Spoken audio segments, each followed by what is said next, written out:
Shalom à tous et à toutes, béni soit Dieu, le Père de notre Seigneur Jésus-Christ de Nazareth, qui nous fait la grâce de continuer à travailler dans la carrière de l'évangile glorieux de son Fils tant aimé. C'est avec une joie immense que nous vous présentons le témoignage d'un de nos frères bien-aimés, racheté par le sang précieux de l'agneau de Dieu. Oui, il a été racheté des profondeurs obscures de la sorcellerie et du satanisme. C'est la preuve que notre Seigneur Jésus-Christ peut encore racheter et sauver ceux qui ont vendu leurs âmes au diable, s'ils le veulent. Ceci est la transcription française du témoignage de notre frère bien-aimé, John Todd. Écoutons-le attentivement. J'aimerais dire une chose, avant de débuter. Il semble que, lorsque je rends ce témoignage, vous, mes frères et mes sœurs en Christ, avez de la peur au fond du cœur. Il semble qu'à chaque fois que l'on parle de l'ennemi, les chrétiens deviennent apeurés, au lieu de se laisser mouvoir et être prêts à l'affronter. Alors, je vous demande ceci. Si cette peur se trouve dans votre cœur, à la fin de mon témoignage, rendez-vous dans un endroit pour discuter de cette affaire, avec le Seigneur lui-même. Il n'y a aucune raison d'avoir peur, lorsque nous parlons du diable. Il fut défait, il y a déjà 2000 ans, et c'est pour cela que je suis ici aujourd'hui. C'est parce qu'il fut vaincu, il y a 2000 ans. Je crois que ce qui m'enragea le plus, lorsque je fus sauvé, fut le fait que pendant plus de 20 ans, j'avais servi quelqu'un qui fut vaincu, il y a 2000 ans. Et je crois que la seule raison pour laquelle je l'ai servi, était que je ne savais pas qui il était jusqu'au moment, où le Seigneur m'éclaira suffisamment. Le diable aveugle les yeux des gens, et il aveugle les yeux des peuples. Croyez-moi, il peut le faire. Pendant plus de 20 ans, je l'ai servi comme prêtre, et comme grand prêtre, et plus tard comme grand druide. J'avais des milliers de personnes sous mon autorité, qui le servaient. Et je ne savais même pas à ce moment-là, qui je servais. Beaucoup de choses me furent apprises concernant la sorcellerie, mais je ne vous dirai pas ce que c'était. Il y eut bien des choses que j'ai apprises, et que j'ai enseignées. L'apprentissage de la sorcellerie, pour faire de nous des professeurs, s'applique en ce que l'on nous dit de faire des choses. Et il ne s'agit pas de demander le pourquoi de la chose. Et si on ose demander pourquoi nous faisons ces choses, on nous répond qu'il n'est pas gentil de demander de telles explications, et que nous ne devrions pas poser de telles questions. Principalement, parce qu'ils ne le savent pas eux-mêmes. Je n'ai jamais su pourquoi j'apprenais les choses que j'apprenais, et je n'ai pas su non plus pourquoi j'enseignais les choses que j'enseignais. Mais ça fonctionnait, alors nous les faisions. Une fois que le Seigneur m'eut sorti de mon pétrin, j'ai appris pourquoi ces choses fonctionnaient. Naturellement, lorsque l'on connaît la vérité à ce sujet, il n'est pas question de faire un retour en arrière. Ce soir, je vous donnerai mon témoignage et par la suite, nous entrerons dans une phase de questions et réponses. Je réalise que ce que je dirai semblera étrange pour des chrétiens, puisque la plupart d'entre vous avez été élevés dans des foyers chrétiens, ou bien, si vous étiez du monde, vous n'étiez pas dans mon monde à moi. Alors, quand je dirai certaines choses, rappelez-vous que pour moi, elles étaient des choses coutumières, des choses de ma réalité à moi. Je crois que c'est la raison pour laquelle nous avons un ministère si fructueux, avec les gens qui ont baigné dans la drogue et dans l'occultisme. Depuis des années, ils racontent aux chrétiens les expériences qu'ils ont subies, et ceux-ci les regardent comme s'ils étaient fous. Et moi, j'arrive et je leur dis, ah oui, certainement que je t'écouterai. J'ai vécu ce que tu vis présentement. J'ai expérimenté les mêmes choses. Je m'assois et j'écoute. Et ils trouvent surprenant que je les croie, puisque moi aussi j'ai fait de telles expériences. Je ne ris pas des gens lorsqu'ils me disent qu'ils ont vu des démons, ou qu'ils ont reçu des réponses sur des tables de Ouija, ou qu'ils ont forcé des gens à faire ce qu'ils voulaient, en jetant sur eux des sorts. J'en ai fait l'expérience, et je sais que c'est vrai. Mais en même temps, je réalise à quel point ces diverses manifestations sont faibles, comparativement à la vérité que je possède maintenant. Lors du congrès des sorciers et sorcières de Washington, des chrétiens m'ont demandé si je croyais vraiment qu'ils étaient aussi bien organisés que ça. Non, leur ai-je répondu, ils ne sont pas organisés du tout. Ils n'ont que des sénateurs là-bas, des membres du Congrès américain, et de hauts sorciers et sorcières, tous dans le même enclos. En passant, ce congrès se termine ce soir même, à Washington. Des sorcières m'ont déjà demandé pourquoi je suis devenu chrétien. Dans leur tête, Les chrétiens sont les êtres les plus stupides qui aient jamais existé, ou bien, ils sont les êtres les plus mauvais qu'elles aient jamais vus. Elles voulaient bien savoir pourquoi j'étais devenu chrétien. Je leur ai répondu que je suis plus puissant maintenant que lorsque j'étais sorcier. Cela n'était pas la véritable raison. Mais, j'ai dû utiliser un vocabulaire qui était à leur portée. Elles n'ont pu comprendre cela. Je sais bien que moi-même, lorsque j'étais impliqué dans la sorcellerie, je n'ai jamais réussi à voir quelque chose de positif dans le christianisme, jusqu'au soir de ma conversion. Je n'avais jamais considéré que le christianisme était une réponse. Je n'avais jamais considéré que Jésus était la réponse. Et j'ai cru que les croyances de l'Église chrétienne étaient stupides, ou du moins, bien dangereuses. Et je crois maintenant qu'elles sont dangereuses pour la sorcellerie. Mais pour vous expliquer davantage ce à quoi je veux en venir, je viens d'une famille appelée les Collins. Certains de ceux qui sont arrivés de ce côté de l'Atlantique depuis l'Angleterre, ont changé leur nom, pour Todd, et cela, quelque temps avant la guerre civile américaine. Mais cela ne veut pas dire que tous les Collins sont devenus des Todd, en parlant bien sûr, de cette famille spécifique d'où je viens. Mais cette famille apporte à la sorcellerie aux États-Unis. J'étais à Philadelphie l'autre soir. Je ne comprends pas pourquoi, mais la plus grande campagne des journaux était contre moi. Ils ont affirmé qu'il y avait bien des choses dans mon témoignage qui étaient fausses. C'est bien drôle. De notre côté, nous avons fait des fouilles, et les faits que j'ai rapportés étaient encore vrais. Comme bien des choses que je vous mentionnerai ce soir. Par exemple, nous avons dit que la sorcellerie commença seulement un peu à l'extérieur de Salem, au Massachusetts, et nous avons même nommé la baie, dans laquelle est arrivé mon ancêtre, la haute sorcière, Francis Collins, et les journaux ont rapporté que cet endroit n'existait pas. Nous avons regardé sur la carte géographique, et elle est bien encore là cette baie. Nous n'avons pas compris pourquoi les journaux ont fait cela, mais nous croyons qu'ils ont semé assez de confusion dans les têtes des gens pour que mon témoignage soit mis au rencard. N'empêche que je viens de la famille Collins. Laissez-moi simplement vous dire qu'aucune sorcière ne fut exécutée à Salem. Un livre concernant ce fait viendra bientôt sur le marché. Sauf une prostituée, tous les gens exécutés à Salem étaient bel et bien des chrétiens. Ils ont été jugés et condamnés par un juré qui n'était pas un juré, et par un pasteur qui n'était pas un pasteur. C'était un vendeur d'esclaves payé par les Collins. L'église fut achetée par les Collins, et tous les membres du juré faisaient partie de l'église des Collins. Il va sans dire qu'ils n'étaient pas des chrétiens, ils étaient des sorciers et des sorcières. Étant donné que je viens de détruire ce que l'on vous avait appris en histoire au secondaire, je laisserai ce sujet pour ne pas trop vous rendre confus. Mais croyez-moi, avant que cet entretien ne soit terminé, j'aurai détruit bien d'autres faussetés. Lorsque j'étais tout jeune, j'ai commencé à pratiquer la sorcellerie. J'ai jeté mon premier sort à environ 8 ans. J'ai commencé à étudier pour la prêtrise, vers 13 ans. Et l'on me demanda de me joindre à eux, à Columbus, en Ohio. C'est dans cette ville que je fus élevé. C'est à 14 ans que je fus initié. À la fin de mon entretien, je serais bien heureux de parler avec n'importe quel franc-maçon, présent dans cette salle. Je comparerai alors chaque parole et action posée lors de mon initiation à la sienne. Les deux initiations sont identiques. À 18 ans, je fus initié comme grand prêtre. Ils ont ainsi fait de moi le pasteur en autorité, si vous voulez. Vous voyez, dans la sorcellerie, les structures internes sont quelque peu différentes de celles des églises chrétiennes. Seulement, les ministres se rencontrent, et lors des assemblées, les fidèles ne les connaissent pas. Les ministres se rencontrent une fois par mois. Donc, à 18 ans, je fus fait grand prêtre. Légalement, j'ai été exempté de la conscription, ou si vous préférez, du service militaire, puisque toutes les dénominations ou fraternités de la sorcellerie sont considérées par le gouvernement fédéral américain comme des églises déductibles d'impôts. Alors, leurs ministres n'ont pas à servir dans les forces américaines. Nous avons reçu le statut 4D, mais beaucoup d'entre nous croyions à cette époque qu'il était important d'infiltrer la sorcellerie dans les bases militaires.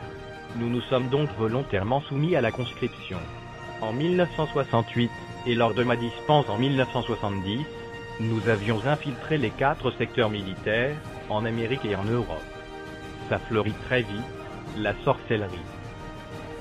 Je suis allé au Vietnam, et lors de mon retour, j'ai encore servi dans les forces américaines pendant 6 ans. De ces 6 ans, j'ai passé 6 mois en Allemagne. Je croyais alors que la sorcellerie était comme le protestantisme, ou le catholicisme, une religion, rien de plus. Je pensais qu'il n'y avait rien là, sauf la sorcellerie. Et c'est véritablement ce que croient les sorciers, et les sorcières en ce moment. Je croyais à ce moment-là, à une hiérarchie de dieux et de déesses, et j'y vouais un culte de manière pieuse. J'y avais été élevé. Je vénérais les pouvoirs psychiques, et c'est tout ce en quoi je croyais. Alors un soir en Allemagne, après avoir consommé beaucoup de drogue et d'alcool, j'ai tué un officier au centre-ville de Stuttgart. Maintenant, voyez-vous, l'armée inflige des sanctions sévères lorsqu'on tue un officier. Alors, je fus mis en cellule solitaire. J'avais déjà demandé au juge de me donner une sentence de 30 ans, si j'acceptais de plaider coupable et après, je lui dis que nous serions quittes. Il m'a ri en pleine figure. Je m'attendais donc au pire. Éventuellement, avec l'aide d'un copain de cellule, qui devait repartir pour les États-Unis dans quelques jours, je fis part de la situation plutôt embarrassante dans laquelle j'étais plongé. J'étais en Allemagne depuis peu de temps, et je n'avais pas eu le temps d'infiltrer la sorcellerie à Stuttgart. Donc, je devais compter sur ce copain pour rendre mon message en Amérique. Arrivé en terre américaine, il appela à Los Angeles, à se faire virer, ma mère par adoption et lui expliqua ma situation. J'avais dit à mon copain de demander à ma mère de jeter un sort sur le jury, afin qu'il puisse croire que j'étais un véritable bon gars.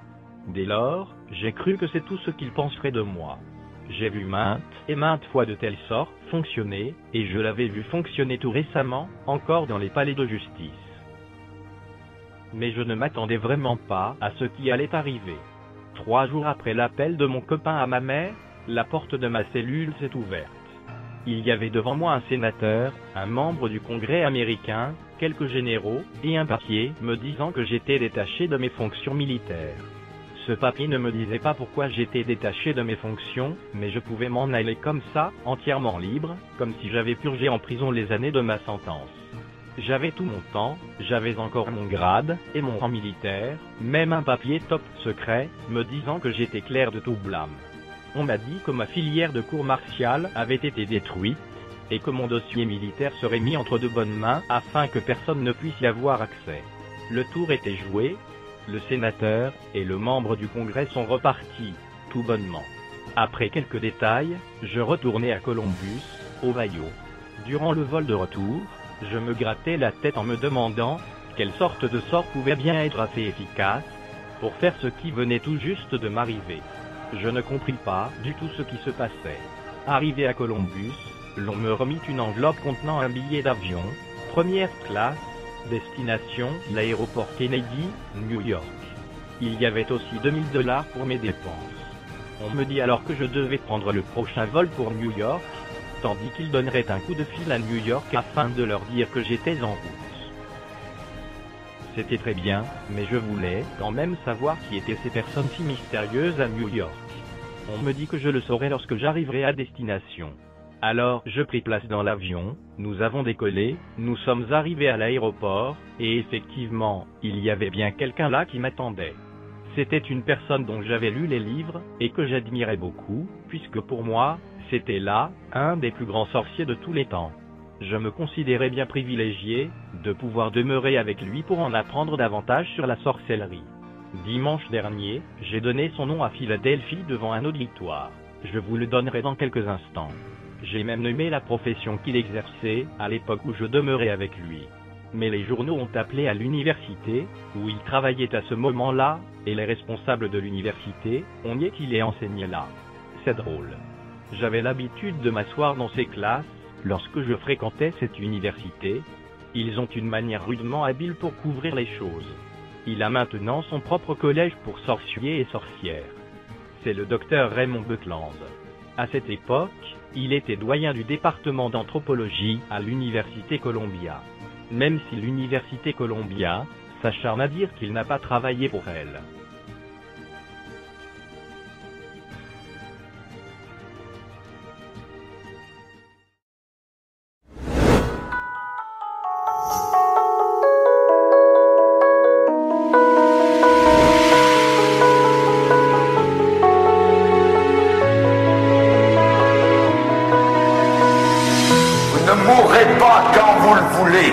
Vous allez mourir quand Dieu va venir vous chercher. Et que vous le vouliez ou non, vous allez passer dans l'éternité.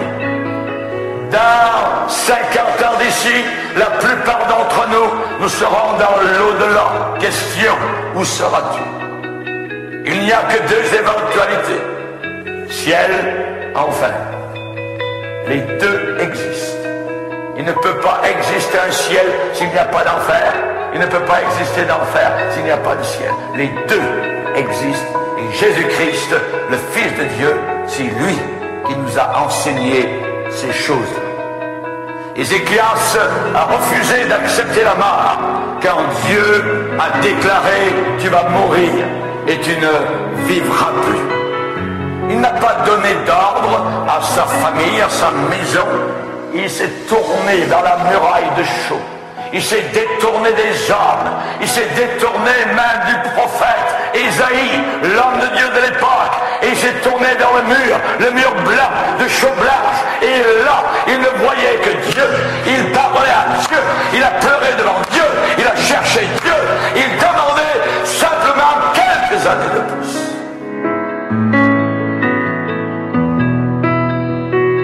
Chers amis, la question a été posée par le pasteur de Jérusalem, le pasteur Jacques. Et Jacques a dit, qu'est-ce que votre vie? Qu'est-ce que votre vie? Et il répond par le Saint-Esprit. Votre vie est comme une vapeur qui paraît pour un peu de temps et qui ensuite disparaît. Nous paraissons quelques années et ensuite nous disparaissons.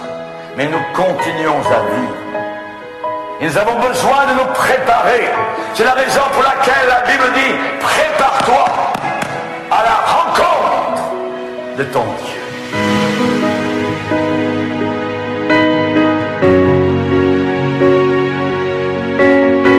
Prépare-toi, le battement de ton cœur, boum, boum, boum, un jour va faire boum, boum, boum.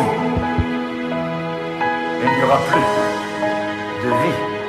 Vous serez passé dans l'au-delà, dans l'éternité. Prépare-toi à la rencontre de ton Dieu.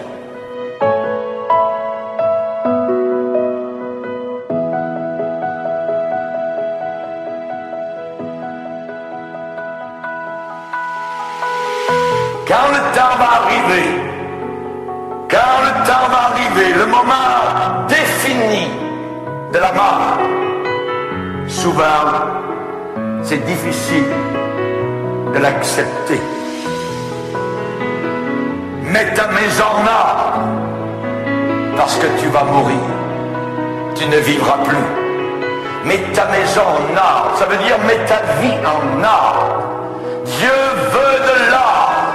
Personne qui vit une vie désordonnée ne pourra passer dans les portes de la gloire.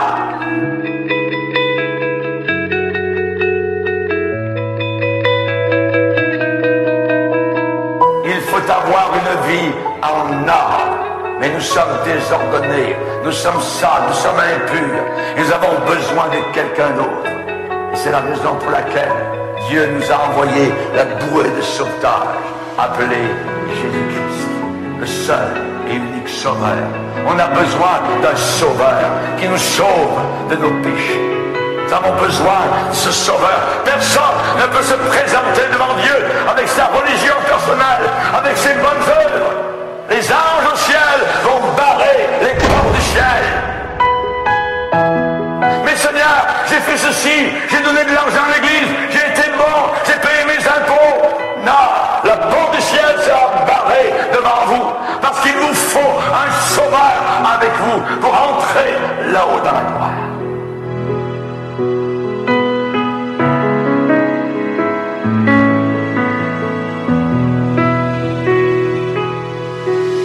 Combien de personnes ont dit, ah vous savez pasteur, moi je me débrouillerai quand je serai là-haut avec mes chums, avec mes amis, tout ça, on va lui parler à Dieu, on va s'arranger avec lui. Vous ne pourrez jamais vous arranger.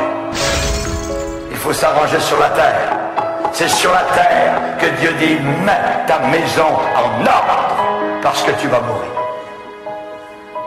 du berceau au tombeau, nous devons avoir des moments de sobriété où le Saint-Esprit vient nous envahir, nous montrer notre besoin personnel d'un sauveur.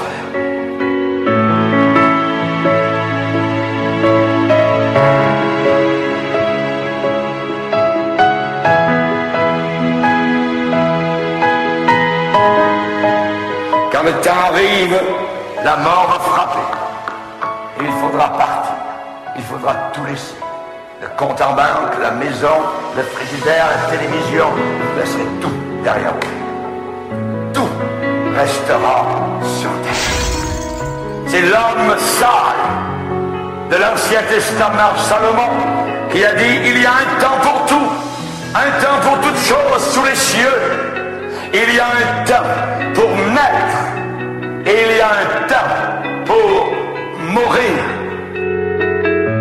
Quand la mort va frapper à votre porte, si vous n'avez pas donné votre vie à Jésus, ce ne sera pas les anges qui vous emmèneront dans le sein d'Abraham, dans le paradis de gloire. Ce sera les démons qui vous attireront vers l'enfer, là où il y a des pleurs, des grincements de dents, pour l'éternité, pour l'éternité, pour l'éternité, pour l'éternité.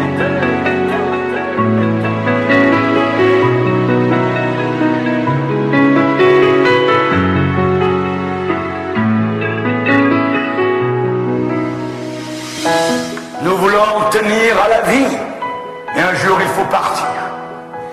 Mais Dieu a mis dans ton cœur la pensée de l'éternité. La pensée de l'éternité. La pensée de l'éternité.